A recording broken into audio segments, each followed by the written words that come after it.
Give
Hello, everybody.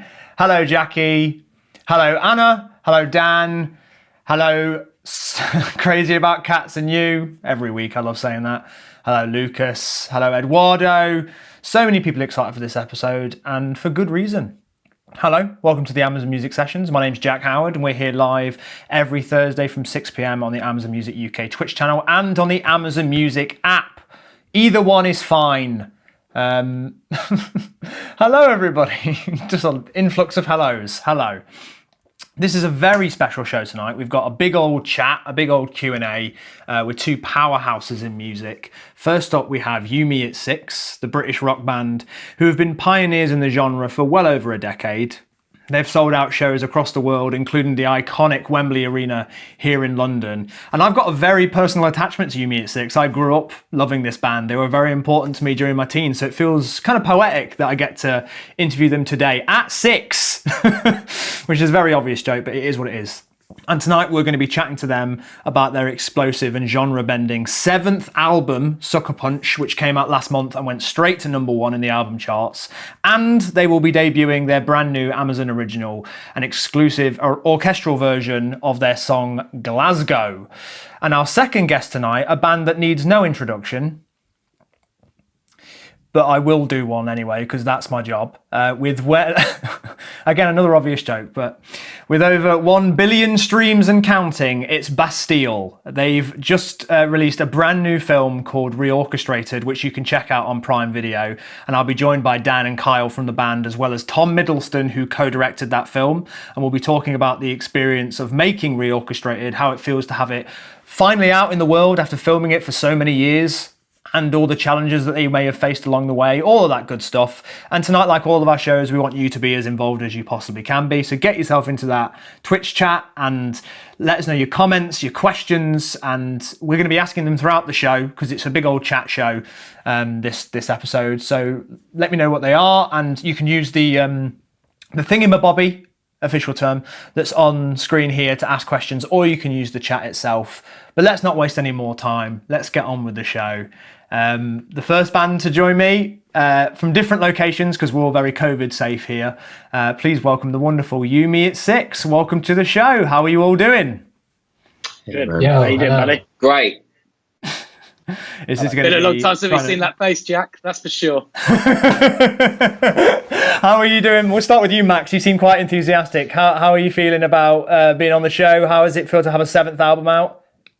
I think the rest of the guys in the band can say, yeah, I'm always enthusiastic. So, feeling really good, really excited for this today. And, we've been keeping this a little bit of a secret, and some of our fans kind of know what's going on. But, premiering our Amazon originals from Glasgow session at Abbey Road, which is something that's been a massive bucket list for us in the band to do. So really excited to be here. I'm sure.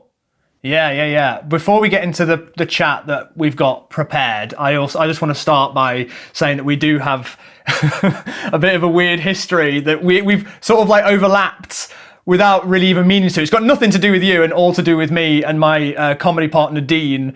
I just wanted to mention that a few years ago, Dean did a little prank where he changed the credits on your Wikipedia for Sinners Never Sleep and credited me as a lute player, credited himself as something in it as well. And at some point, some book was released that took that information, and now it's in a book for real that we were featured on that album, which is just not true, kids. Don't believe everything you read. Yeah, Wikipedia's come up with a few of those in the past. Yeah, it's great, isn't it? I just didn't think it would ever end up in a book. Well, if you learn the lute, there's always space for you on a tune, mate, if you want to come get involved. Do you know what? That would make it properly full circle, I think. Exactly. Maybe I'll let you know if I ever get any musical talent whatsoever. So I want to have a proper chat now. Your 7th album, everyone always talks about there's a breakout album and then there's a difficult second album, but where do you start with a 7th album? How does it feel to be preparing for that? Where do you even begin? Good question, Jack. Where do you begin? I guess for us, we started making the album without really knowing we were making the album. And I mean that in the sense that we recorded a song called What's It Like whilst we went to the studio to do some rehearsing for the Take Off Your Colours tour we did a few years ago. And in that session, we made that track, and like, without even knowing it, that was kind of like the start of making Sucker Punch, I guess. And yeah, we've been sort of chipping away at it for like, since from that moment onwards, we're sort of making songs around, writing songs around the world on tour or in little studio spaces. And then, yeah, we just kind of, Barnesy was like, should we go to Thailand? I was like, yeah, let's go. Let's get on the plane. And yeah, it's wicked, man, because obviously like we just went into that whole process with just like this no fear sort of identity and mantra. And I think you can really hear that on the record. And yeah, I don't think we even really thought too much about what we were doing. We just did it, and I guess it kind of worked. So yeah. Is that quite a different way of making music than way you usually do it? What, going to Thailand? Well, going to Thailand, but also just sort of like making it up as you go along and writing on the road and just sort of not thinking too much about it. Did you think a lot about your previous stuff? We've done things in the past where sort of like we'll go away like to a house or something and like lock ourselves away for like 3 weeks and write a record. But this was kind of more like sporadic. We've all got like home studios now, so we were able to kind of come up with ideas, and write non-stop. Especially, well, I mean, again, like this year's been one of those years where there's been a lot of writing. Although we'd had the record done, it's one of those things where we all have so much time. So it's what we enjoy doing now, especially that, like I said, we've all got these spaces at home. So when we get back together and start to collaborate and then go to Thailand, that's when it, we've always used the band as a way to travel. So we thought that's, if we can go to Thailand to make a record for 5 weeks, why not do it? Why did you choose Thailand specifically? Well, it was one of our friends, actually. His dad like owns the place, and he sort of built it over there for various reasons. And we'd seen it on Instagram a few times, and he's come over to mine to do some sessions in my studio before, and he was like, you guys have got to go here, you guys have got to come. So I think we sort of joked around like, well, why not Thailand? What about this studio? And then it sort of became this thing where we were like, actually, we probably could do this. So, give us the opportunity to go to Thailand for 5 weeks. Obviously, we're going to choose that. I think the big one as well was. Sorry, I think the big one was as well that when we made this record, it was in like October, November 2019.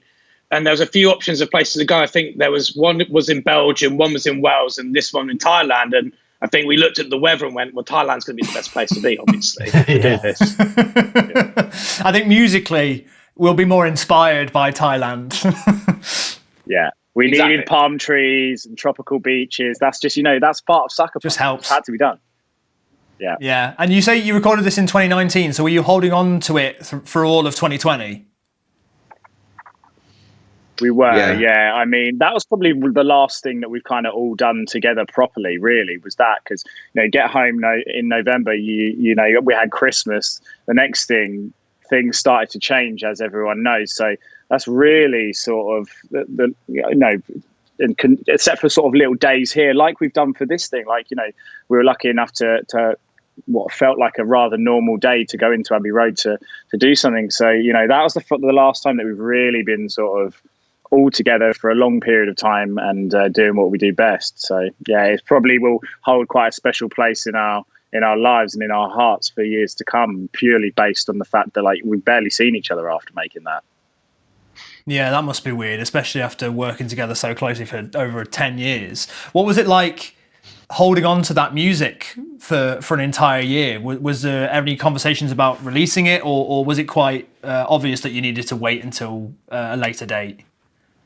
I think, it was kind of always on the cards that like we weren't going to really try and aim for like a summer release or anything. So it was kind of like, do we stick it out in, I don't know, October, November of last year? But in the end, it was just like, we want to start 2021 with like something fresh, because I think a lot of people would like to try and forget 2020, although, it's been what it's been, and, it has been positive in some ways. For the most part, it's been pretty bleak. So we thought by putting a record out, like, first, second week of the new year, our record would be associated with hopefully a better year than 2020. But I actually kind of really enjoyed having the records to have over the lockdowns and stuff, because it would get me out of bed, in the sense of like, when people hear this record, I know that they're going to love it as much as we do, and I do, listening to it now. And it was almost like a bit of a crutch, to be honest, during the pandemic, to kind of, it was just a constant reminder of what we had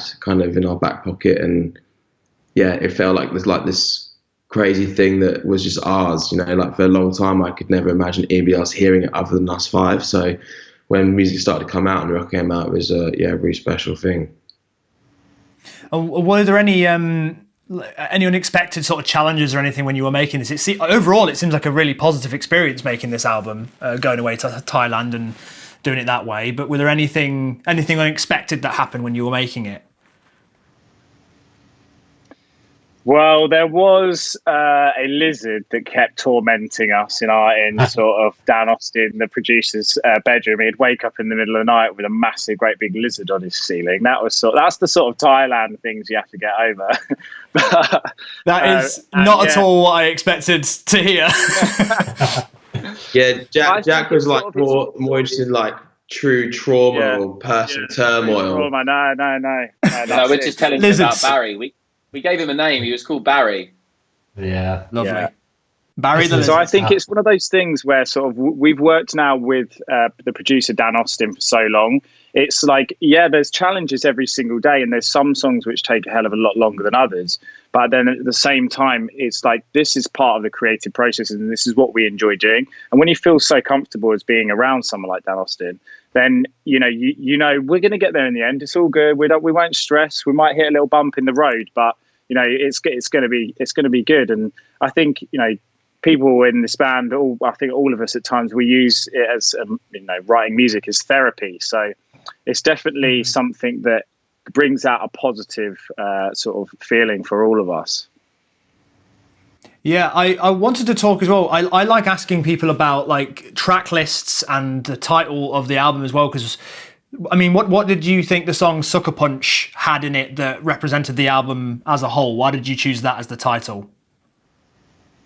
I think it just kind of ultimately, like, I don't know what you the other lads think of this, but I feel like that song kind of really embodied the spirit of the album. Kind of like, I don't know, that sort of no fear sort of mantra that we had going into it, and just kind of owning doing something out of our comfort zone, and I think we spoke a lot before we went to Thailand about, what really would be the purpose of us making another Unit 6 record that felt safe, or, felt like a band that was in cruise control. We wanted to do stuff that, if we were going to try and do a song that had, the sort of underbed of it was, dance music, then we had to really own that. And I think, Sucker Punch, I think, just felt like a song that, when we were working on it, was at times maybe one of the more difficult songs to like execute, but then was like really rewarding when it kind of all came together in fruition. So, I mean, that's why I thought we called it Sucker Punch. I don't know what you guys think, why we called the album Sucker Punch, but that was my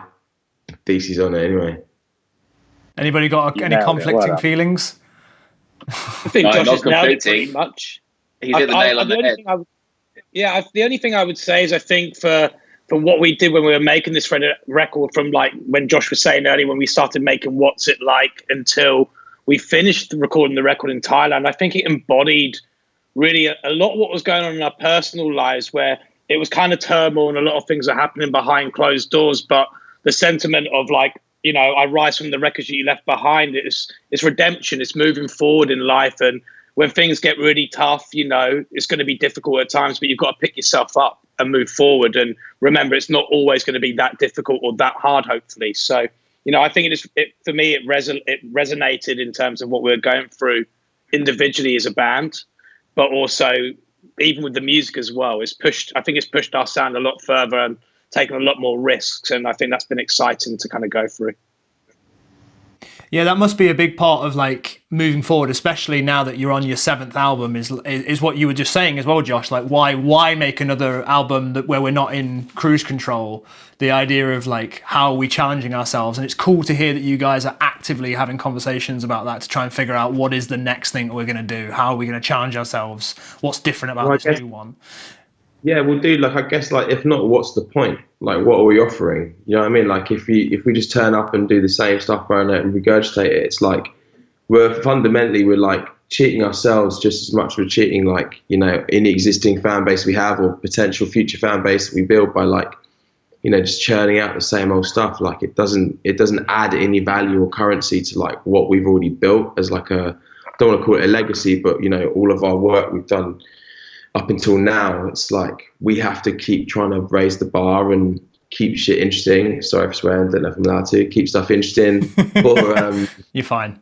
I don't know what the deal is, guys. With this, yeah, just try and keep it interesting for, you know, ourselves and keep pushing each other. You know, like I got a real buzz on from, like, watching the other boys, like, thrive in a situation where they were, like, being challenged and being like, you know, are they going to evolve as songwriters and performers and, you know, and elevate themselves, and ultimately me as well, by, like, right, they're raising their game, I've got to raise mine. I think it was, in a way, at times, like, a really healthy level of, I wouldn't call it competition, but when you see, you know, your loved ones doing really well, or, like, as I said, like, thriving in an environment, you're like, well, I want to match that, you know. And I think we kind of, that's how we kept on getting more and more out of each other. Like, no, we've got to push it further.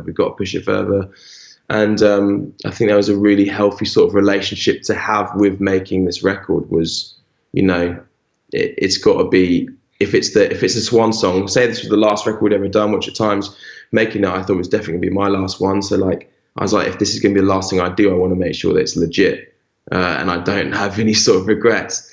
And I think maybe subconsciously we were kind of in our own moments, our own worlds, we're maybe feeling that energy, like, we've got to really make a stamp with this record. And yeah, I feel really confident saying that I think we've done that, you know. So it's a good thing to have. Yeah, cool, man. And why did you, not to pry too much, but why did you think that this might be the last one that you do? Because I didn't want to make just another like, I just don't want to make another record that didn't say anything, you know. And then it's only like when we were making that, I was like, oh no, this band has still so much to offer, not only ourselves, but also for, like, the scene, if you like. You know, you listen to Sucker Punch now, there's not another band out there doing what we're doing. And I think that as long as we have a place where we're actually, like, contributing to the music world and we're offering something exciting, compelling, then I definitely want to do that. But when I feel like we're not even doing ourselves, like, the service of turning up and putting everything into it, then there's no point. But I think Sucker Punch was a real, for me, I feel also for the other lads, like, a real opportunity to, like, it's the renaissance of the band, you know, in a sense that, like, this is a whole new chapter in our careers. And I think that making, from the bravery that was shown by the lads when they put What's It Like together right up until the end of making this record, like, it's hard not to get caught up in that when you see that going on. And that's sort of like, of course you want to be part of that. Of course you want to, you know, you want to contribute to that. And yeah, so I think I'm going to go, though, into every record, everything we do now, with the mindset of treat this as if it's your first or your last, because that's when you really, I think, get the best out of yourself. I don't know what you guys think about that as a sentiment, but, you know, nothing's, you know, what's happening today doesn't mean it's going to happen tomorrow. You know, nothing's a given. So I like that idea. I mean, yeah, the pandemic is kind of given us a lot of sort of a glimpse into that. The idea that, like, you never know, that might have been it. Like, you might not get a chance to do that sort of stuff again. So why not? I mean, it's a cliche, but it's the living each day as if it's your last mantra thing, isn't it? YOLO, baby. It's like, YOLO. treat this. Yeah. Yeah, YOLO. Well, we've got the music video for Sucker Punch, so let's take a look at that now, and we'll be back with the Yumi 86 boys after this.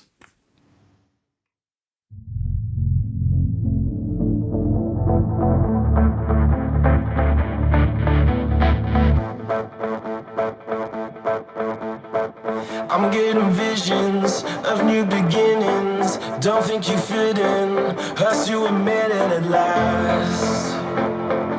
I'm free from my past. We're in the same room, but stand on different sides. You could lose your mind, trying to understand mine. It's the sign of the times. 'Cause I rise from left behind. I rise from the wreckage that you left behind. I rise from the wreckage that you left behind. I rise from the wreckage that you left behind.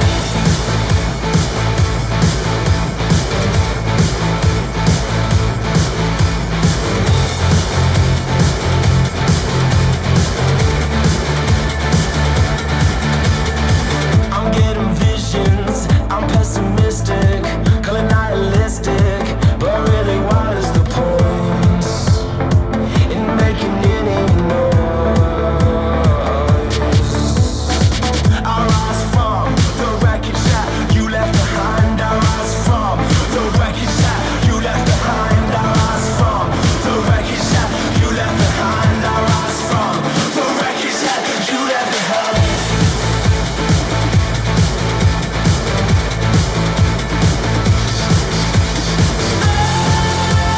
Something I can never say.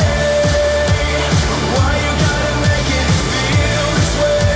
But lying to my face.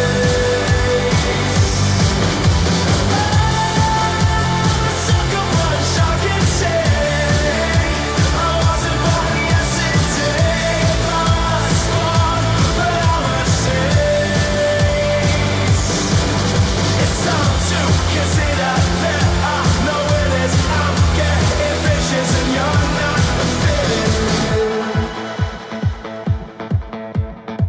I rise from the wreckage that you left behind. I rise from the wreckage that you left behind. I rise from the wreckage that you left behind. I rise from, I rise from, I rise from the wreckage that you left behind. I rise from the wreckage that you left behind. I rise from, I rise from, I rise from, I rise from.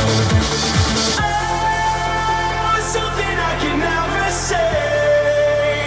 Why you gotta make it feel this way? But lying to my face. Sucker punch I can take. I wasn't born yesterday. Lost one, but I'm a saint. It's time to consider that I know when it's. I'm getting vicious. I'm getting vicious. I'm getting vicious.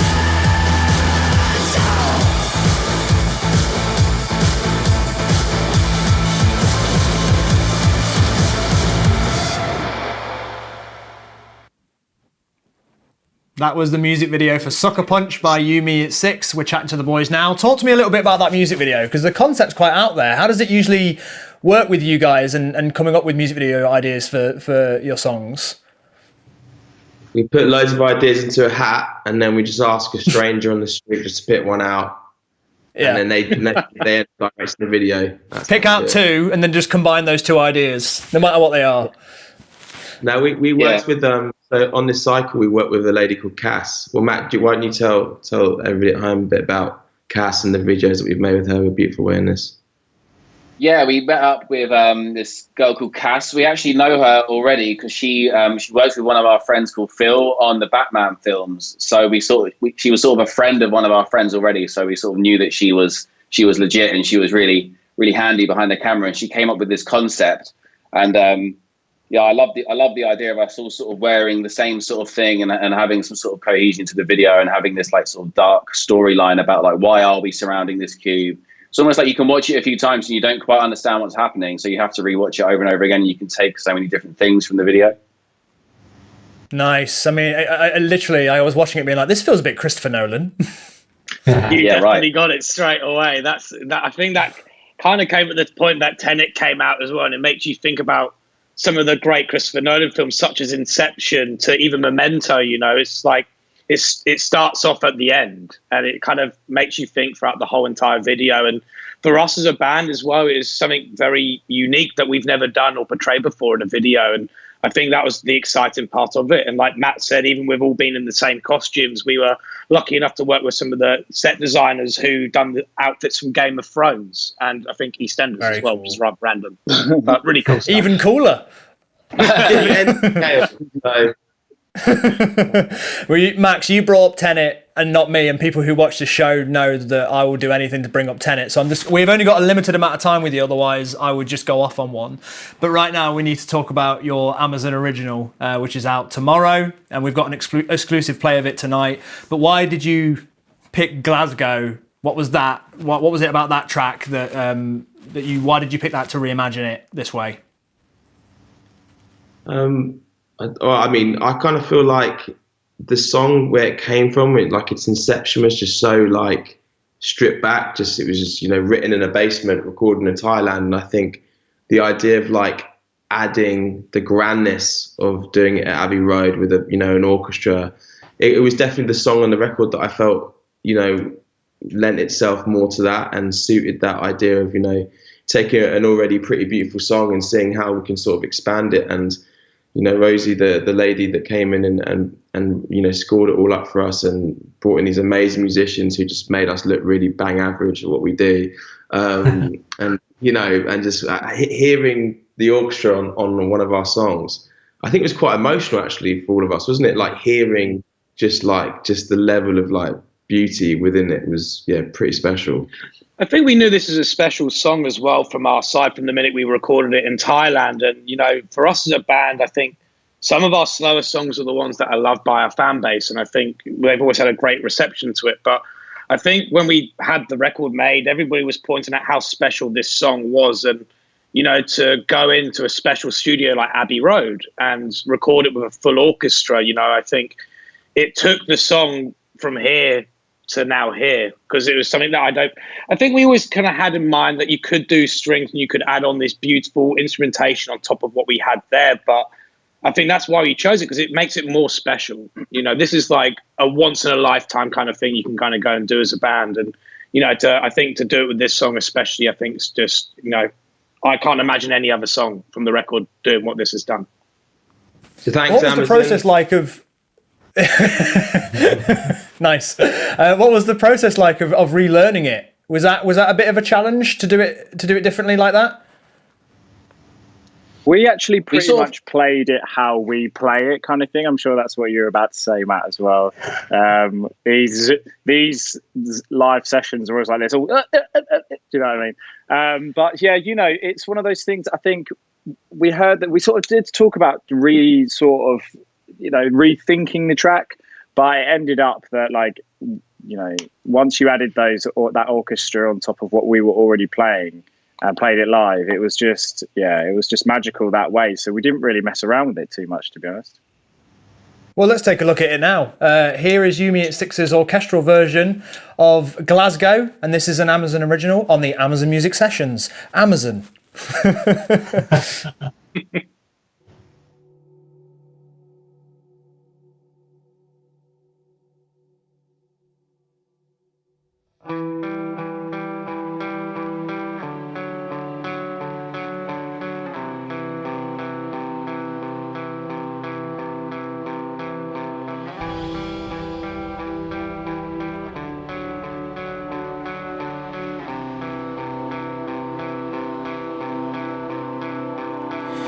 Hate to see your heart break, that's what all my friends would say.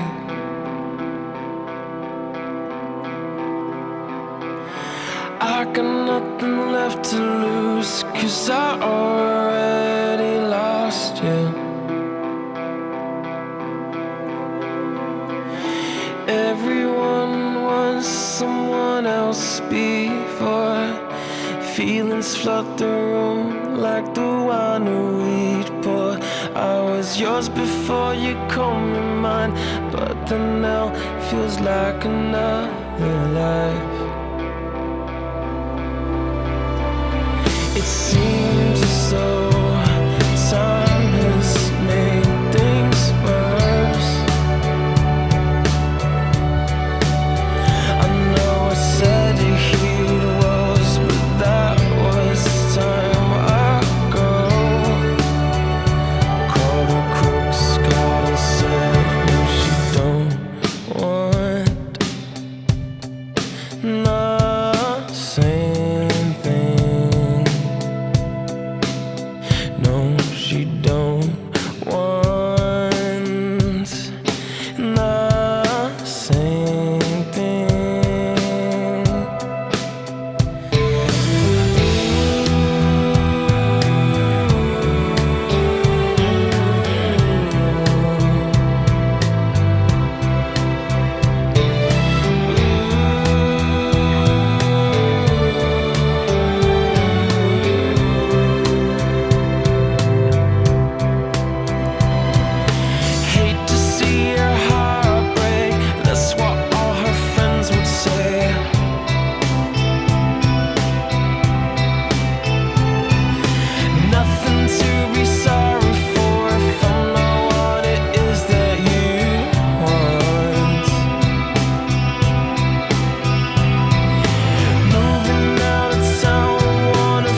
You know I don't regret it when I said I had forever in mind.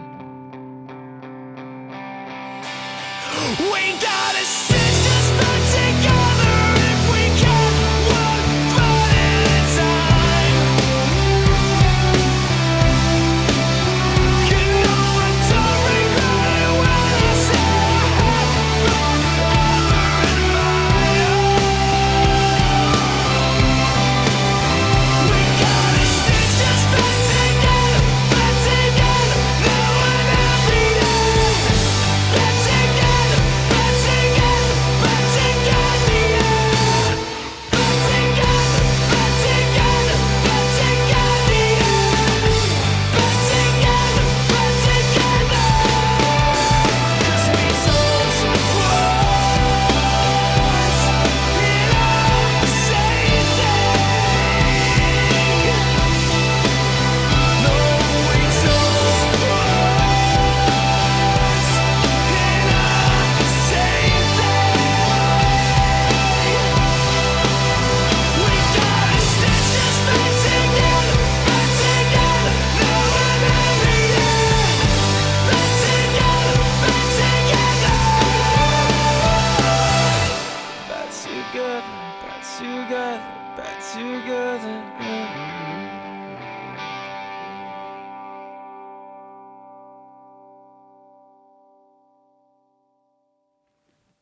That was Yumi at 6 with their Amazon original, the orchestral version of Glasgow. Boys, when can people hear that again? Midnight Tonight, I believe, isn't it? Midnight tonight on Amazon Music. There was so much love in the chat as well from Steve, Hams, Sophie, Cookie, which is the only place I'll be able to say that people are called that is on Twitch. Guys, that was gorgeous. Is there something about doing it with an orchestra that you feel like you'd want to do more of that in the future? I'd say definitely, Definitely, yeah. without a doubt, yeah. Go on, Chi. And it's one of those things, like once you hear one of the songs that you've written in such a small way be that grand, it's definitely something that it's very addictive, isn't it? It's like, I think the lads will agree, it's something we definitely want to do more of. Yeah, you just Yeah, increase without a the doubt. I cost think of the tour now. Yeah. We've even joked around about it now. We're like, I wonder if we can get back in Abbey Road because it was pretty cool in there. Do you know what I mean? So I was like, I want to get that team back together. But yeah, you know, it was. I think we are immensely proud of that. I remember the first day they came back and we watched it, and we were all just sort of phoning each other up, being like, "Oh my god, lads! Like this is something like maybe the best thing we've ever put together as a band." It's really. It's even so. It's so funny that, like, you know, even our tour manager who was helping us on the day just watched it live with us, and he's just gone, "Are you kidding me? That is unreal!" Like, so for us to even see like the reaction of people that we work with and who are friends of us for such a long time reacting like that, I think we knew when we did the day with Amazon and Abbey Road, it was going to be a special thing we did. That's very cool. Well, I'm excited to hear you re-record your entire discography with an orchestra. We're going to do some fan questions now before I let you go. We'll do a couple because we're running out of time quite quickly. So from Crazy About Cats and You, again, my favourite username, who are the bands and artists that you're most excited to see once we're out of lockdown? Yumi at 6. Good. Well, there we go. Nice. Max is the big muso. Go on, mate. You're probably excited about a few people. I mean, actually, to be fair, I really, really, really want to see the Bicep show in Brixton. I think they're doing 2 or 3 nights there now. So I've that's been coming up on my Instagram a lot, and I'm like, I've got to get to that because Brixton's such a special venue. We played it ourselves, and you know, Bicep are such an amazing artist, especially their new record's brilliant. So I think I'll be trying to get to that for sure. I think the most important thing is, and what we can learn is, after taking away a year of live shows, I'm not going to sit there and go, who do I want to see? I'm going to be going to a lot of shows and not complaining about it when it happens, because I think, you know, you can take things for granted, and once it's taken away from you, you kind of realize how much you miss it. So I'll be going to as many shows and as many artists to see live as possible. So whoever's made great music, that's the most important thing. just being able to go to a show at all would be nice. Yeah. Yeah. Mimi has asked, do you think that the pandemic helped to show them, has helped to show what you've all built in terms of a fan base, maybe help refocus the artistic mindset? Good question. I think what I would say categorically is that, Sucker Punch and it coming out as an album really was a celebration of our fan base, I think. I mean, seeing the way that our fans, they made it like their life mission to get that album to #1. They supported it intensely in like the most beautiful way. But I think we'd probably all say that throughout the pandemic, like having the opportunity to use platforms on social media, for example, to check in and have like our fan base to lean on. I think over the years, like, I didn't know how much, I knew I cared, but I didn't know how much like our fan base really kind of played such a massive part on like my daily like mind state, like being around them on tour and seeing people and getting the energy that they give you and vice versa. So I think they've been incredible to us during this time. And I hope that the album is us making a small dent in repaying them for their support over the years, and particularly the last year that's just been as well. Screen Queen has asked, if you guys could collaborate with any new and upcoming bands or artists, who would it be and why? Should we all pick one? Yeah. Go ahead. Go on and chew. I'd say Arlo Parks. I think that'd be something really cool. We could come up with something really great. And just a big fan of her work. I think it's awesome. Yeah, nice. Auntie? There's this new band called Noisy that are really, really cool. I'd really like to collaborate with them in the future. You should check them out. Mush? Me? I love how I'm mush. I love how I am mush from now on. Yeah. I am going to say Bicep. Sorry, Dan. I think you probably would have said the same, but I think Bicep's new record's amazing. Been a very big fan of them for a while. So yeah, I would say Bicep. Nice. I listen to like quite a lot of dance music, so like working with an artist like Hot Since '82 would be really cool. I know that he's done some remixes and stuff for Foles before, and they've worked on music together. So yeah, big fan of his. So something like that really throw a curveball out there. Nice. What about you, Josh? I'm going to go for my friend Cassiette, who's dropping music in a few weeks. I literally listened to her new music she sent me the other day, and it's absolutely ripper. So I think she's gonna blow up over the next sort of 18 months. I'm really excited for her. So yeah, I'd probably want to do something with her, to be honest. Getting there quick. Yeah, baby, you know it. And the final question I'm going to ask is from Kelly with several L's. Are you going to do any more Twitch streams? Would you be interested in doing any gaming or music stuff on Twitch?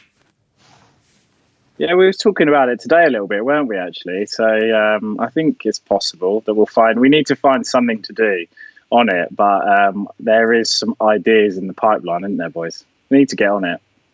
Yeah. I have a question for was it Kelly? Yes, Kelly, yes. Why so many L's in your name?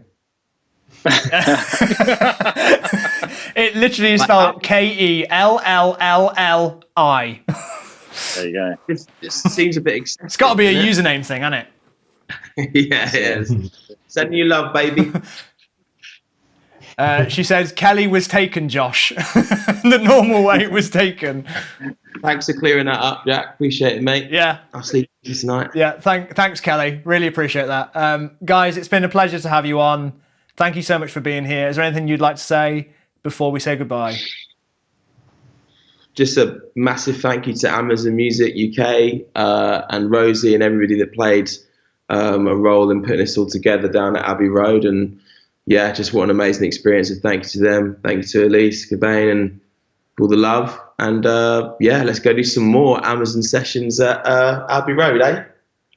Yeah, let's do it. Nice to see you, boys. Thanks for being here. Thanks for having us. Thanks for having us, Jack. Nice one, man. See ya. Bye.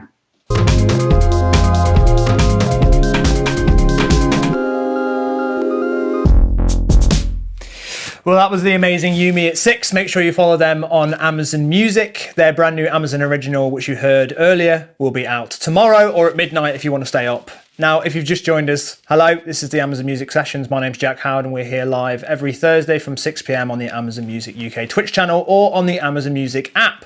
It's so nice to see everyone excited for who's coming up next. You all know there's lots of triangles going on in the chat. It's Bastille, a band that has over 1 billion streams to their name, and with the release of their brand new film Reorchestrated, which is available exclusively on Prime Video, that's what we're going to be talking about a lot today. And I'm going to be joined by Dan and Kyle from the band, as well as Tom Middleton, who co-directed that film. And this is going to be a very special one. So make sure you get your questions in and make sure they're good. Otherwise they won't get picked. So let's get on with it. Please welcome to the stream, Dan, Kyle and Tom. Hello guys, how you doing? Hi. Hey mate. How you doing? Hello. Thanks for joining me. I'm going to start by saying I'm very well, thank you. Just going to start by asking how you're doing and how your start of 2021 has been. Good answer. Yeah, pretty good. I think that silence answers it as perfectly as anyone could, really. Yeah, missing the pub, if I'm honest. Classic. What about you, Dan? Yeah, it's been all right, thanks, man. Interesting times. It's all been said before, much more by much more articulate people than me or potentially us. But I guess, like, personally, being able to release this reorchestrated film has been a real, like, wonderful distraction and something to focus on. And yeah, we've been pretty busy making music, so have been able to lose ourselves a little bit in that. But yeah, global pandemics are weird, man.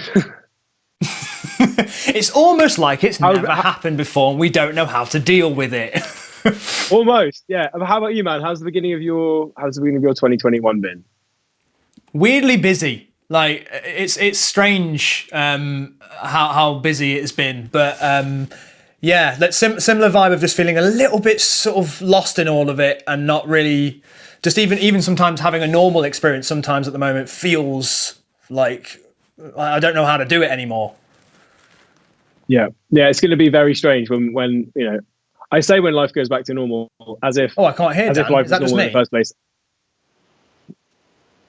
Oh, I can hear me. I've lost Dan. Can anybody else hear him? I can hear Dan. Yeah, I can hear Dan. Okay. Well, that's weird. I wonder if it's Tom, just me. can you hear me? Oh no. Yeah, I can hear you. Oh, sorry, Jack. Can you guys hear say anything me right and now. can you guys hear Dan? I can hear you and Dan.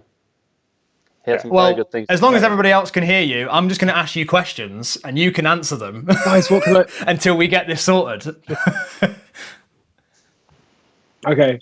Feel free to... And I will just try and read your faces for now. So, for people who might not know about Reorchestrated, can you tell us a little bit about what it is and how it came together? Like a brief sort of a brief intro into what Reorchestrated is. Yeah, Tom, would you like to introduce your film? Sure. So the film itself basically came to life, as in I've been working with the guys since like day dot basically, and the film itself came into sort of like being like a real thing after the guys had done these reorchestrated shows where they took the Bastille music and basically, reorchestrated it with an amazing guy called Johnny Abrams and played all the Bastille tunes that you know well in a completely different way and reorchestrated it with variously larger and larger orchestras as the time went on. The film itself started off really being about the shows, and it was sort of going to be, almost like more like a live film about these special shows. And then it quickly became apparent that there was a sort of a bigger story to be told in the way in which the film itself, the reorchestrated shows basically almost acted as like a bit of a metaphor for the way that Bastille approached their music and the way that approach their music in the way I didn't hear a word of you that just there, Tom. I'm so sorry, but Okay. I'm assuming you've set the tone beautifully, and we're going to watch the trailer now and hopefully sort out the sound. So I'll see you after this. I've always been really self-conscious. Lots of anxieties. This tension between absolutely loving making music and the satisfaction of creating something with just really not liking being on stage. For a band of their size and of their popularity, they'd done hundreds of shows with the same model. Like any job, you come to a point where maybe you've just had enough. I just had this sort of epiphany moment. How can we rearrange these songs in a way that is totally unexpected? How can we have little moments that are really hair-raising, goosebump-inducing, try and show people these other sides of what we do? You certainly couldn't expect what then happened, in the following weeks. Remix every song in a live context. It's kind of an experiment in relinquishing control. You can definitely get it a lot more wrong, but the rewards can be a lot bigger. I think I was always expecting it to fall apart. There was never any idea that anything would come of it commercially. This isn't going to make you any money. Okay, well then I'll stop being in a band and become a stockbroker. What's the... I mean, he couldn't be a stockbroker, so he shouldn't do that. There is no point to be proven. It's about closeness. It is full of love. Music, it will always remain a light. By far my favourite thing I've ever done. I've never been more creatively fulfilled. The less definition something has, and the more attracted you are intuitively to it. I'm back, and I'm using headphones now because apparently it was my in-ear thing. So I can hear you all again now. Hey. Amazing. Right. Nice to have you There here. you go. Now we're not just saying random answers into the ether. We're actually speaking to a real person. My answer sounded like an answer into the ether, so as in, it's probably the same thing. Really. But yeah. So let's talk about the beginnings. Representing the film. Tom, I'm sorry I didn't get to hear what you actually said about the film, but so I'm sorry if I tread on some stuff you've already said. But I'm interested in how it all started because clearly you've been filming for years. Yeah. Tom used to live with Kyle.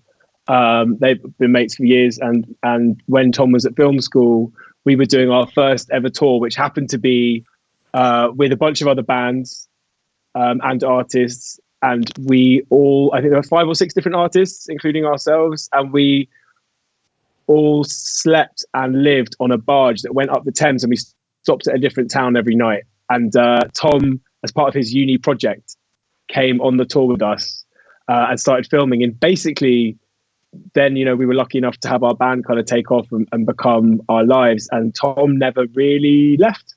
And so he's been with us through pretty much everything that we've done, that we've been lucky enough to do over the years. He's toured pretty much all over the world with us and been along for, 3 albums, 4 mixtapes, all of these orchestral projects that we've done, and anything and everything in between. And I guess we never really knew what all that footage was for. We've used bits along the way, but yeah, it seems to have found like a home that felt worthwhile. And I think we never really imagined being a band that would have a documentary like this, but this reorchestrated project has been a real passion project for us, and something that we really pushed through, potentially against the advice of lots of people that we work with, and sort of against convention, because it's not really something that many bands choose to spend a lot of time on. But yeah, I'm just so grateful that Tom was around, mainly as a mate, but also, to capture so much of this stuff. There's a lot that didn't make the film, thankfully, for us and for everyone. But yeah, no, it's just a really, I guess it was for Toby, who Tom directed with, and Josh, who produced it, just to have this kind of like bottomless goldmine of stuff. I say goldmine, that makes it sound like I think everything that we do is gold, and it's definitely not. But just like through hundreds of hours of this bottomless cesspit of footage of us lot. I think it just was a kind of opportunity, and then I guess the challenge was for Tom and them. I'm sorry for speaking for you, Tom. I'm terrified of the sound issue, so I'm just keeping on talking. But no, trust me, I've got you now. I've got you. I guess. Oh, great. I guess their challenge was to try and find a way to tell a story that wasn't just moderately successful band do slightly weird gig with a big orchestra and it goes all right. Like, I think that didn't feel like enough of a compelling narrative to anybody, as much as we love the shows and as much as I'm super. It'd be a nice 20-minute documentary, but not a feature-length documentary. And what Dan said was definitely a conversation that we'd had a number of times on our WhatsApp group between me, Toby, and Josh a few times, and I think the word of the WhatsApp group was like jeopardy, basically, and like thinking, it's all these shows are amazing, and there was all these elements to it, but it was what really gives this sort of compelling story all the way through. And I think what the archive brought to that was basically the jeopardy was that you really saw these guys coming from absolutely like rock bottom foundations of making a band in the truest possible way, like doing all the pub shows, like playing under a bridge, whatever it was, like literally busking on the streets of Norwich, and sort of, slowly building up. So the jeopardy really throughout that is actually pulling off playing it somewhere like the Albert Hall. Like you're fully invested with these guys by the time you get to that point, because you feel like you've been on the journey with them, basically. Is what we hope to do. At what point was it for you, Tom, when you figured out what this... I mean, I'm assuming that the original plan was going to be, we're going to film them on the biggest tour that they've ever been on, and then 2020 happened and you had to figure out like what the conclusion of the documentary... I mean, I'm assuming that's what it was going to be. Is that the case? Well, sort of. I guess like the Albert Hall felt like pretty much as big as it was going to get for Reorchestrated, and then Hamburg happened with like a 50-piece orchestra, and these like... And then it was the Palladium, and like these reorchestrated shows sort of kept growing and growing like over time. And there was a plan to go and do, I think, even more, and even Mild talk to take it further outside of Europe and whatever else. But COVID stopped some of that, and it's so there was a plan, I guess, for it to get bigger and bigger. But I think the main point that it was. Sorry. It's all right. No, go. Delays meant that was even ruder than it was meant to be. Sorry. We'd actually we'd like to stop and take 2020 off from touring. We at the beginning of the year we did a couple of big reorchestrated shows, and then we toured in Australia and New Zealand, and a bit in the States. And then come sort of February, March time, we'd actually planned to take a year out from playing live. So in a weird way, I guess we'd sort of been gearing up for the first proper break that we've ever had since we've started. So in a kind of strange way, I guess we were prepared in that sense more for the weirdness of last year, more than some, and I think feel quite lucky for that. But yeah, I guess this project just felt really special, and it felt like something we wanted to share, and the shows themselves were like just an amazing thing to be part of. I feel like I've said it a bunch, but obviously the kind of the spark of the shows is our music and us as a band, but it became much more about like Johnny, who was the arranger, and Senab, and the choir of amazing singers and the orchestras and the musicians that we got to play with, and the shows came about. Or I know it sounds well cheesy, but just a celebration of collaboration and of playing in these beautiful, unexpected music venues with just amazing musicians who put us to absolute shame, and who we feel like incredibly fortunate to get to collaborate with, really. That's that one of like the things that I really took away from the documentary, was that it was a celebration of collaboration. I don't think that sounds cheesy at all. I think that there's too much emphasis a lot of the time, I think, in creativity on the auteur, the person who can do it all. And I actually think it's refreshing to see the sort of what I find to be more realistic and the more fun way of making stuff, which is that we do it together as a team, and everybody brings different ideas and contributes different things. And I think that's what this documentary and these shows were celebrating. Yeah, no, I think that's true, and I think a lot of the, as well as the collaboration, it was, and again, I don't think me and Toby set out to necessarily make a film about creativity in like such a in like a lofty, pretentious way, but I think what it turned out to be was a film about what goes into creating, is in the process of it, having to challenge yourself, having to put yourself in situations that make you feel uncomfortable or out of your depth, because that's where you get the most out of it. And just sitting back and being being comfortable generally doesn't really breed anything exceptional. So I think that sort of came almost by accident, but was just quite clear as we went on that that's what was happening. Yeah, I really liked the bit in the documentary. It was quite a few moments like this, but where you see the birth of the idea, and you see people being uncomfortable and not quite sure how it's going to be pulled off, and then you get to see that journey and then the conclusion, which is that it was all worth it. Kyle, how did it feel to you when you were learning or relearning the tracks? Like how was that process for you when you were doing it?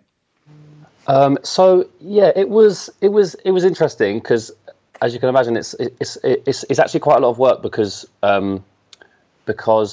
we're basically allowing the orchestra to take all of the main parts, and then we provide the accompaniment to that.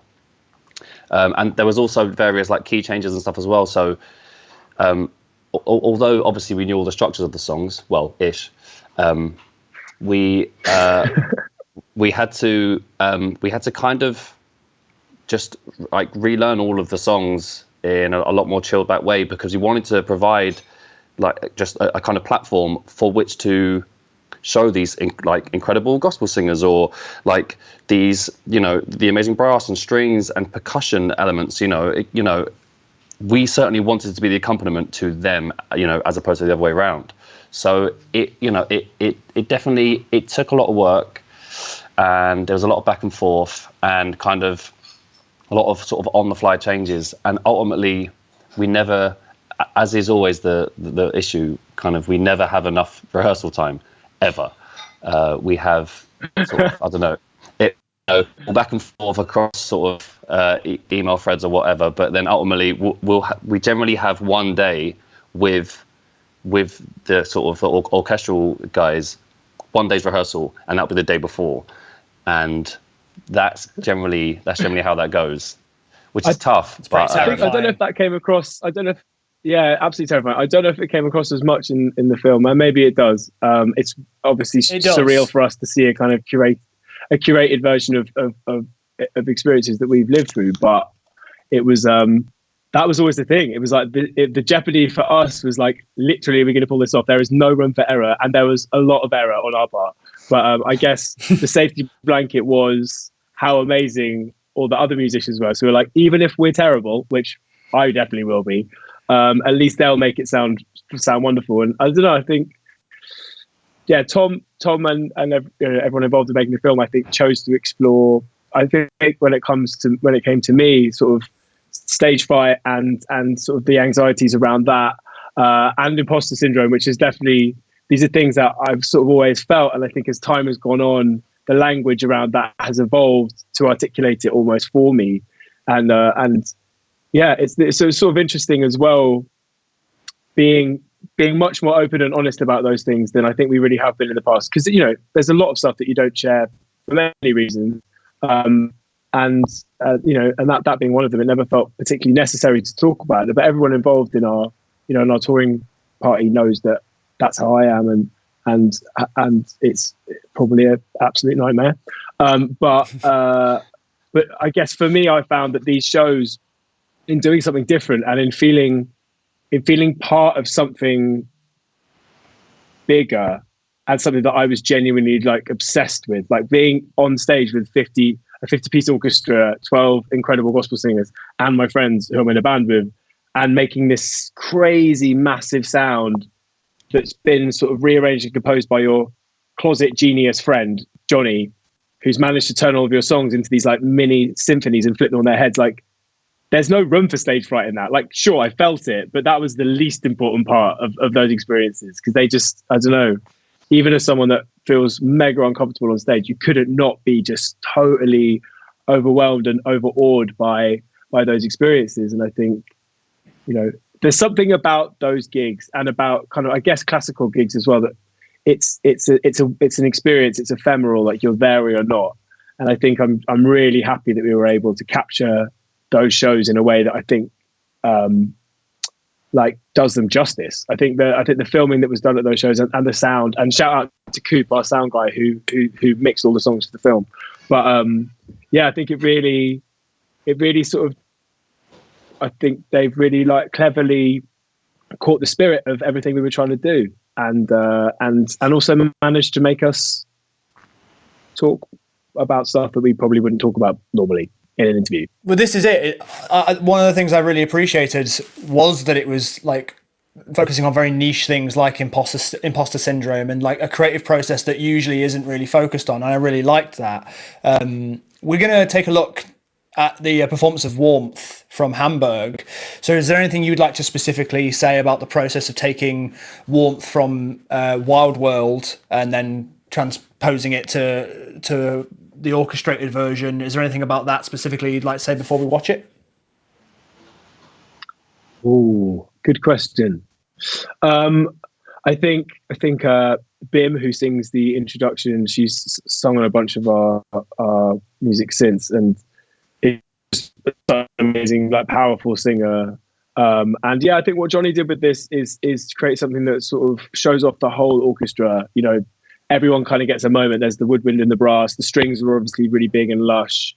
And I guess from like the band perspective, you know, Woody's playing electronic drums. I think with every reorchestrated version of a song, we tried to flip it from what it was. So this live was like a kind of Future Islandsy, quite like electronic, I guess, upbeat indie track. But it was also the complete lyrical heart of our second album. You know, the idea that you're watching the news and everything feels so apocalyptic and you can't help but feel like a complete nihilist. So you run to be with someone that you know can be the perfect distraction from that. That, as a song, it became a theme that's kind of run through all of our music since. And so, yeah, to do it on a scale that felt like, I don't know, I guess this version feels like it meets the emotion of the song in the way that the album version really doesn't. But yeah, I hope you enjoy it. It really shows off, I think, the full scope of the orchestra, which is awesome. Well, that's very exciting, especially to know that you had a second chance to make the song hit a certain place that you don't think you were able to do the first time without maybe even knowing. But enough of me blabbing now. Let's take a look at Warmth live from Hamburg on the Amazon Music Sessions.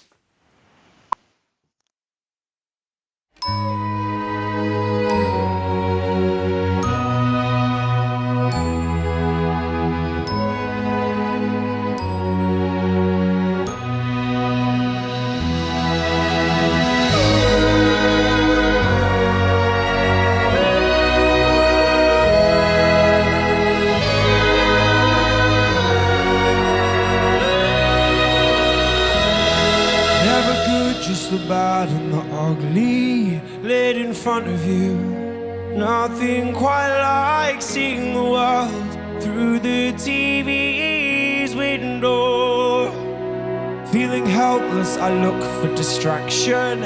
I go searching for you, wandering through our city to find some solace at your door. I can't stop thinking about it. I can't stop thinking about it. Tell me, did you see the news last night? Oh, be in this wild, wild world. 'Cause in your warmth I forget how cold it can be, and in your heat I feel how cold it can get. Oh, be in this wild, wild. 'Cause in your warmth I forget how cold it can be. In your heat I feel how cold it can get. So draw me close. So come on, let's forget the emotion. Tie the blinkers on. Hold both hands right over my eyes to feed me with music. Till we're lost in the heat of the morning.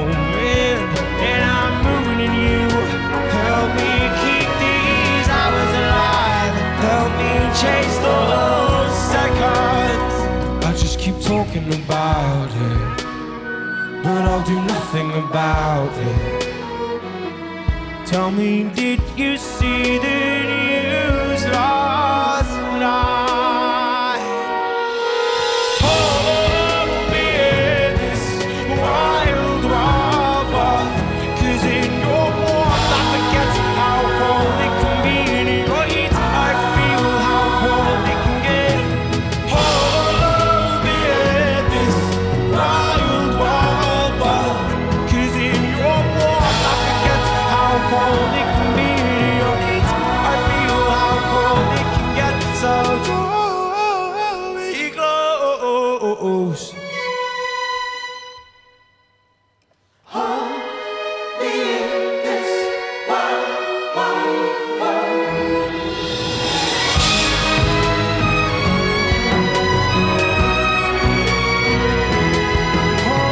Hold me in this wild, wild world. 'Cause in your warmth I forget how cold it can be. In your heat I feel how cold it can get.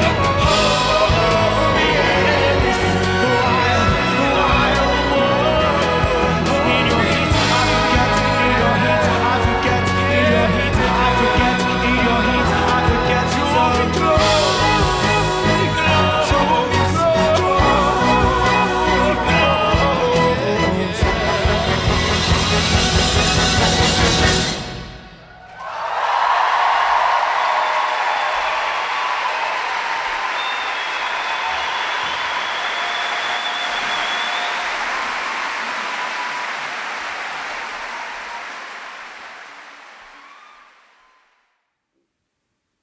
Incredible. That was Bastille's performance of Warmth live in Hamburg from their new film Reorchestrated. I just want to read you some nice things that people have been saying. How about that? I'm up for that. Yeah, Oh. that sounds good. That sounds awesome. Madeline's Home says the documentary was so inspiring. Thank you for sharing this awesome story that you guys have been living. Rawl also says Reorchestrated tells both Bastille's growth and the story of orchestral shows in a very organic and beautiful way. How lovely is this? This is my favourite one though. Somebody called Megapasta said the way that Kyle's journey was portrayed on the documentary was incredible, really moving and important. Okay then. Just take a few minutes to have a weep and I'll come back.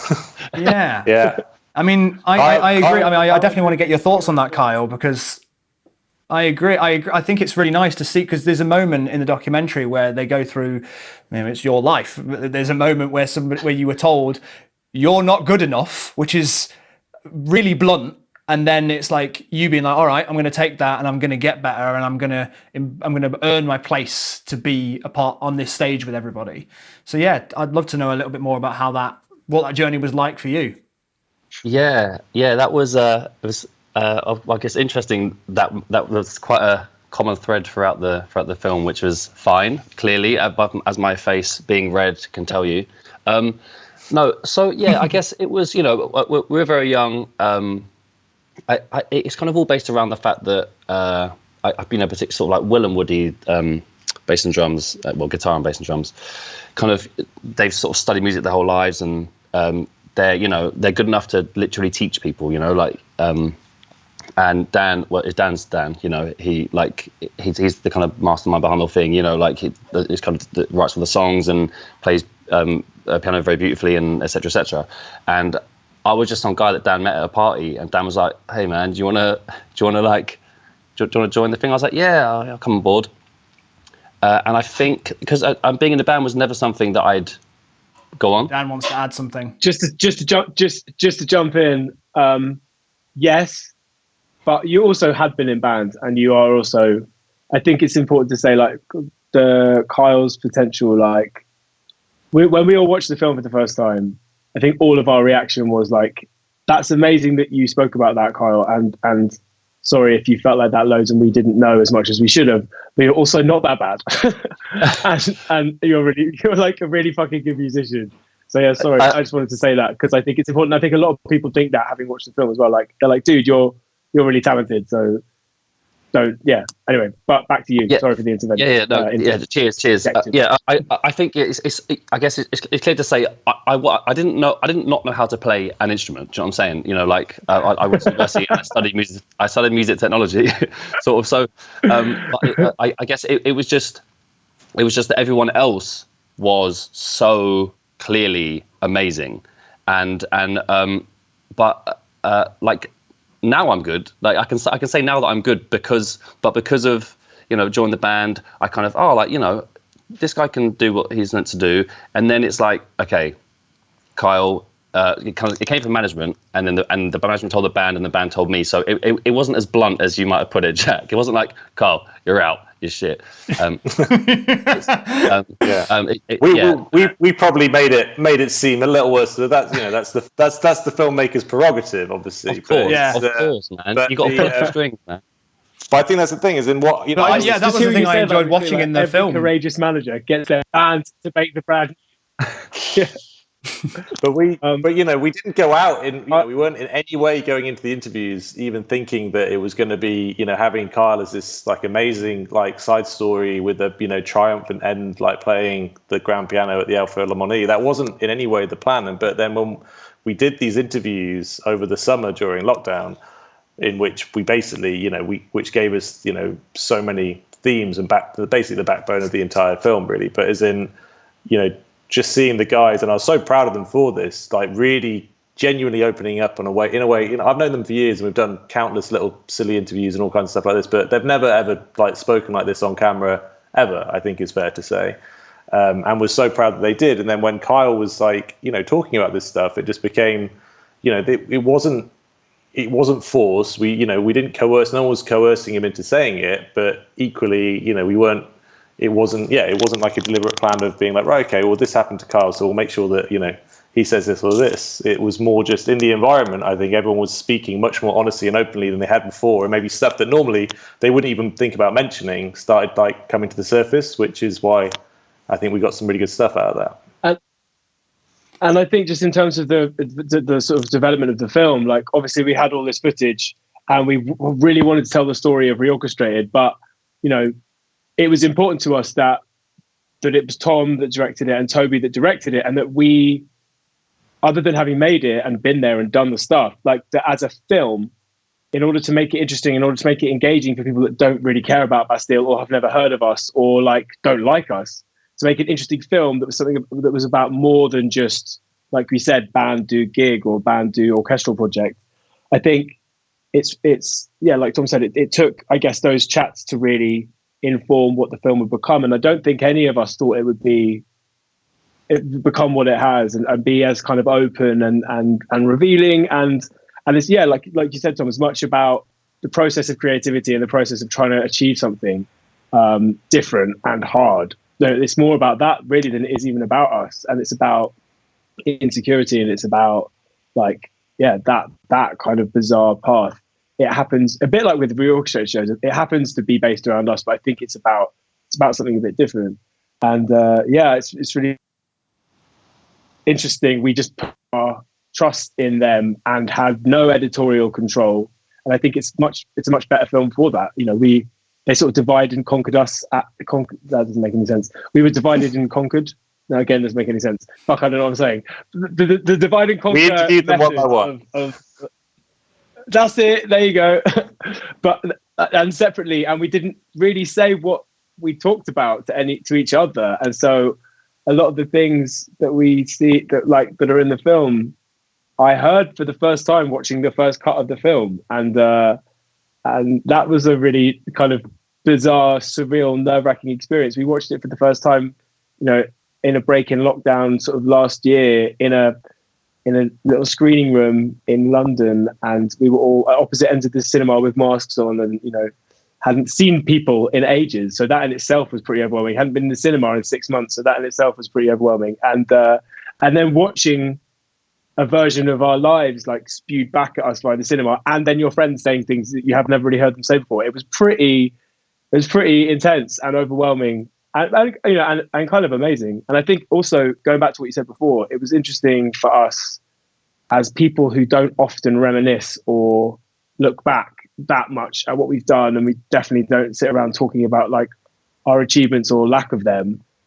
It was a kind of interesting confrontation of everything we'd done before, and a kind of enforced reckoning with everything that we've sort of done or tried to do, and all via this sort of lens of this film. So it's definitely been. I feel like I've just said the word interesting like 40,000 times in the last 10 minutes, but it was interesting. Which also is what my mum would say if she didn't like one of my songs. So, yeah. It's an interesting one, Dan. We're going to have some fan questions now. I think it might even be Saliva. I'm not sure. Salivia Baker. Salivia, I think it's how it's pronounced, actually. I want to know what the huge book is in Dan's background. Oh, it's a book of quotations. Oh, lovely! I'm at our studio, and Jack, who works here, has this big book of quotations to forever when he's writing music, and he needs some inspiration. He'll like flick through. Has that ever been helpful for a Bastille track? I've never used it before. In fact, the spine looks very unbroken, so I'm not sure how much Jack's been using it either. But maybe one day. It's just for show. Meg Trish says, was there any anxiety about sharing your anxiety or insecurities with the world? Well, I guess. Sorry. I was just going to say, I think that sort of as Tom said, kind of we were kind of split up as a band, but because we know Mids really well, when he said, you can be as open and as honest as you kind of as you want, but just know that you can say too much and we can pull it back afterwards, which is a very clever thing for him to have said, because we ended up being very honest, and then Zero got pulled back. So not pulling it back.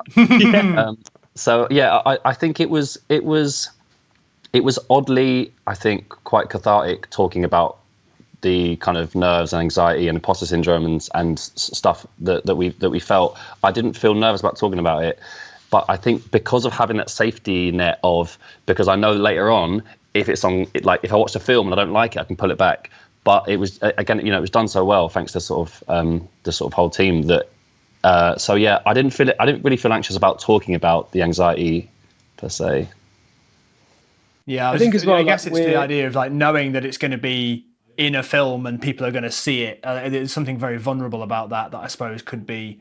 I mean, I know how that feels to know that you're going to be on the internet and the thing that you said is going to be there forever. Like it's terrifying sometimes. We've never I don't feel like we've ever tried to be like a band, and in the sort of like cliched sense, like we don't think we're rock stars. We never have. Like we've always kind of tried to subvert the idea of a band by doing mixtapes and not being in our videos and trying to be as cinematic and weird as possible. And I think this reorchestrated project is because we've never really postured as like thinking we're really cool, or like that there's any need for sort of like macho bullshit. Like that's never really been part of who we are. But at the same time, we're also relatively private people. Like we're all really open with each other, but there's a load of stuff, in our lives and in our sort of professional lives as well that we just don't think is necessary to talk about. I think we're highly, highly aware of our privilege and how lucky we are to be in a band and in the position we are, and to have this as a job, and and all of these things that we're very, very fortunate to have and to do, and the things that have been easier for us because of whatever. And so I think we've always been very aware of not talking too much about our problems and about any difficulties we might have with what we are lucky enough to do, because obviously, like with touring, it's a huge part of your life. It requires you to give all of yourself and your time for like months and months and months on end. But no one wants to hear a band complain about touring. Like, in other jobs we've had, and like our friends and stuff, they're like, you're so lucky you get to play music and travel the world. And, that's compared to so many other people, that's, that's so lucky and such a privilege that I think we've always been hesitant to talk about. I also think that there's a line somewhere there, isn't there? Like the idea of, because you talk about this in the film, the idea of that, yes, you are very lucky to be able to tour, but also it does have its own stresses, and it takes a toll on you in its own way, and it's repetitive like anything is, and it's not you complaining, but it's like you become less present sometimes with things like that.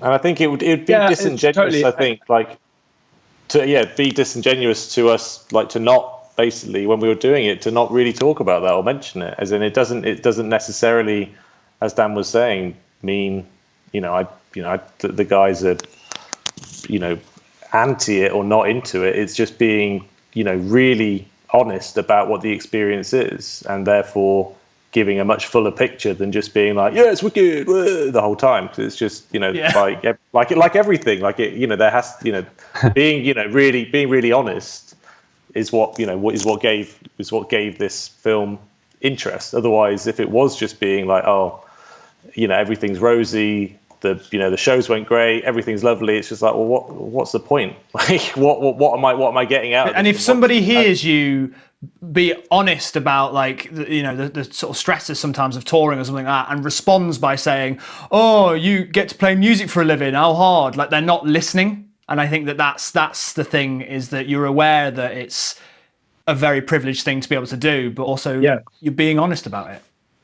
Yeah, I think it was important, as Dan said, that we make sure that came across. Yeah, and I hope and think that they did a really good job at that, is like of sort of getting across our gratitude, and we know we're incredibly lucky, but that doesn't mean that nothing in life is without its complications and its nuance, and nothing is binary. It's not good or bad. There's a lot in the middle, and I think Tom created an environment, that everyone involved created an environment where we were able to be really open and talk about these things in a way that didn't feel. I think if we probably don't talk about these kind of things that much in interviews, because A, we wouldn't want to talk about it, B, it's not often that relevant, and C, like if you're not speaking to someone that you know and trust, it could be misinterpreted, or it can be misquoted, or it can come across in the wrong way. And I think doing it in this environment allowed us to get our point across genuinely and honestly, and without kind of misconstruing what we mean. But I also think that, like, just from like friends and family and reading like reactions from fans and not fans who've watched the film, I think in being that much more honest and open, it makes it more real and more relatable, I think. And we've always, in a way, tried to sort of like break down the weird barriers that seem to exist between, the sort of pedestals people put bands on, or like, I don't know, that kind of barrier between fans and not, be it like just running into the crowd every night to be part of it. Like anything we could do in that respect, we've sort of kind of tried to. So I don't know, maybe this is part of that. Maybe I'm just nervous and talking a lot.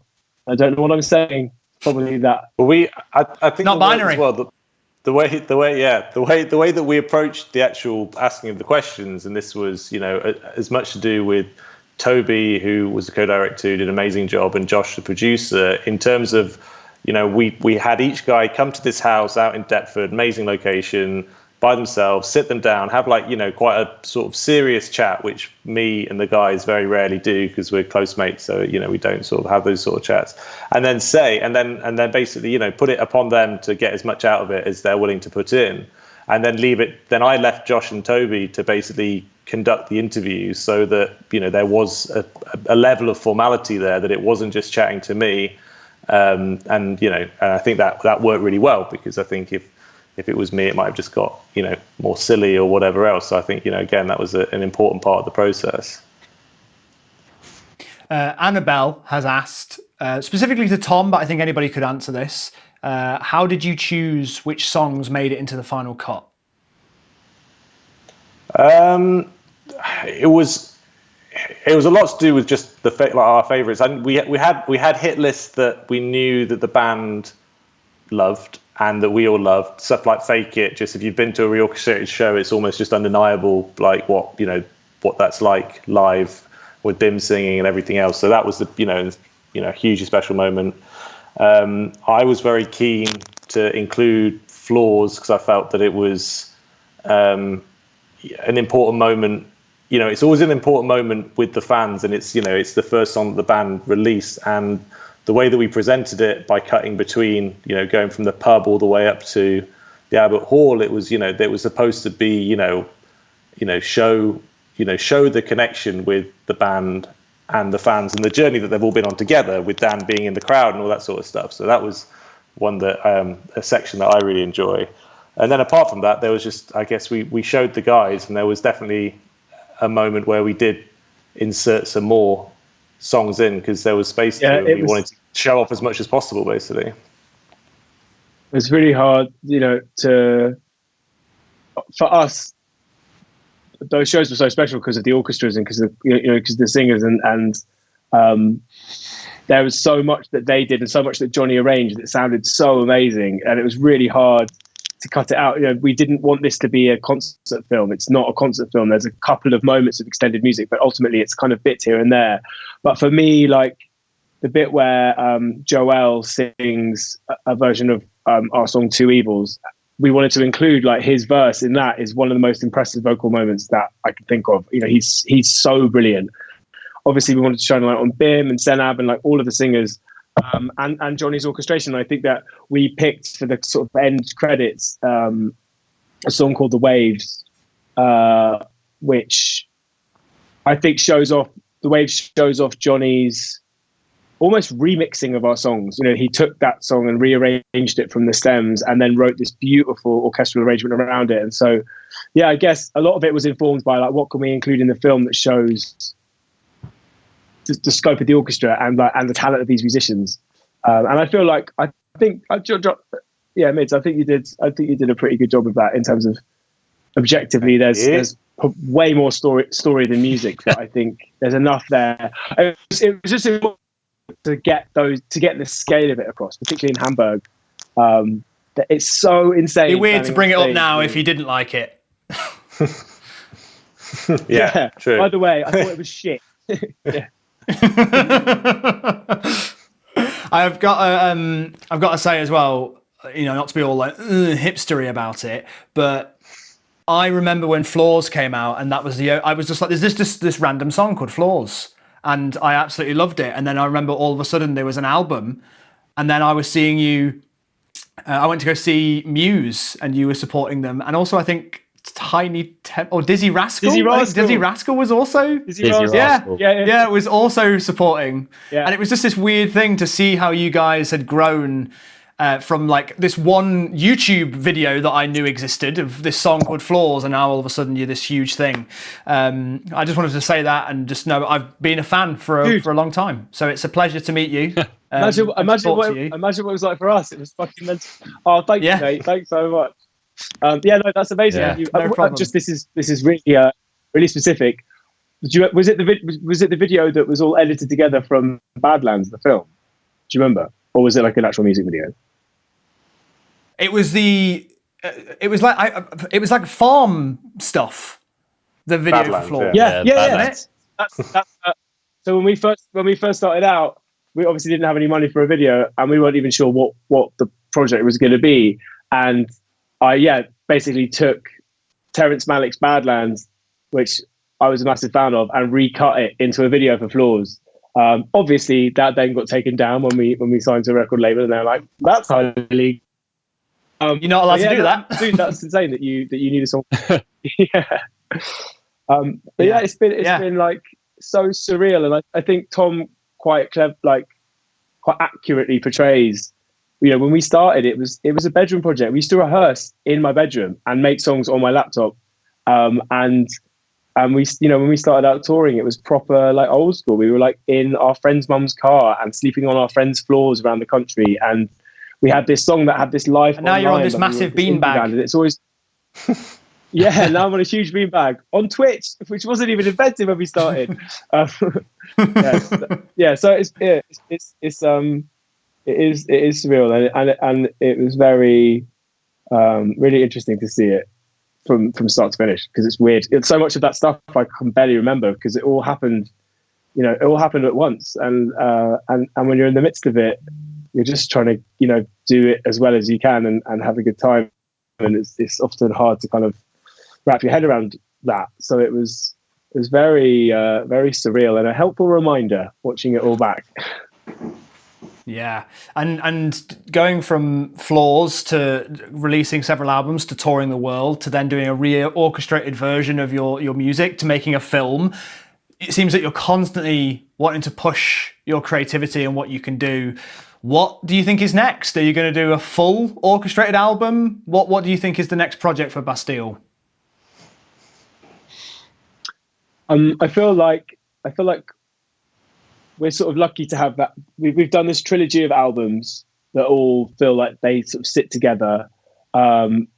We've done 4 mixtapes, and hopefully we'll make more in the future. But they've all been really collaborative and really cinematic, and used lots of film music and other artists, and that's been a really fun line. And I feel like Reorchestrated is something that we've sort of grown, and it now has a film, which is insane. But like I feel like that will be a thread that will hopefully continue to go through our career.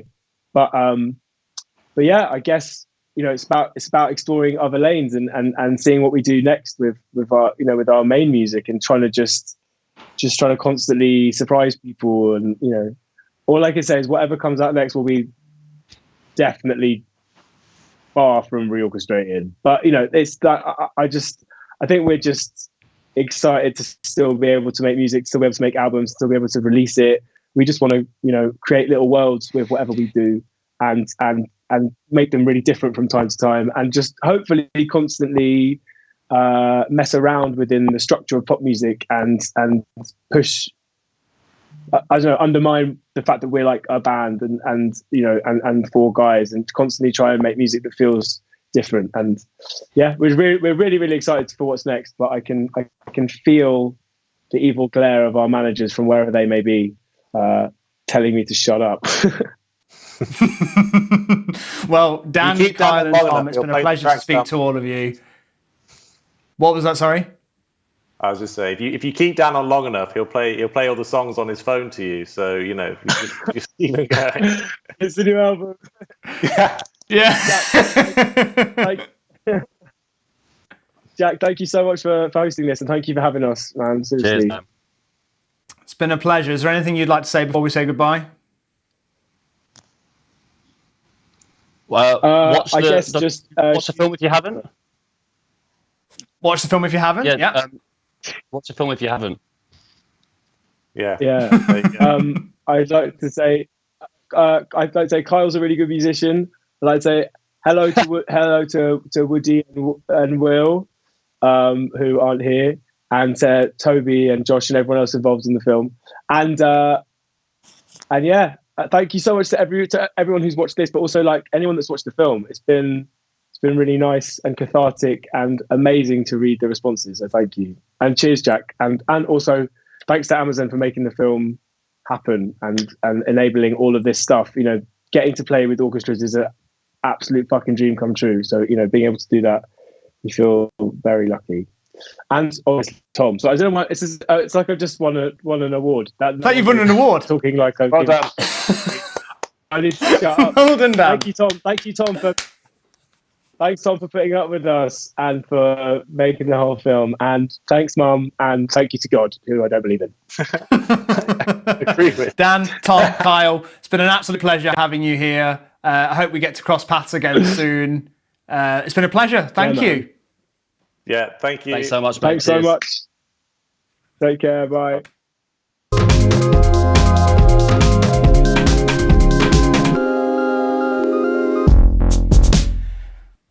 Well, that was the amazing Bastille. Make sure you follow them on Amazon Music and check out their new film, Reorchestrated, which is on Prime Video now. That's it for tonight. Thank you very much for joining us. Thanks to all of tonight's guests. Next week, we'll be back same time, same place at 6 p.m. on Amazon Music UK's Twitch channel. And next week, we'll have Working Men's Club and Maximo Park. Until then, my name's Jack Howard.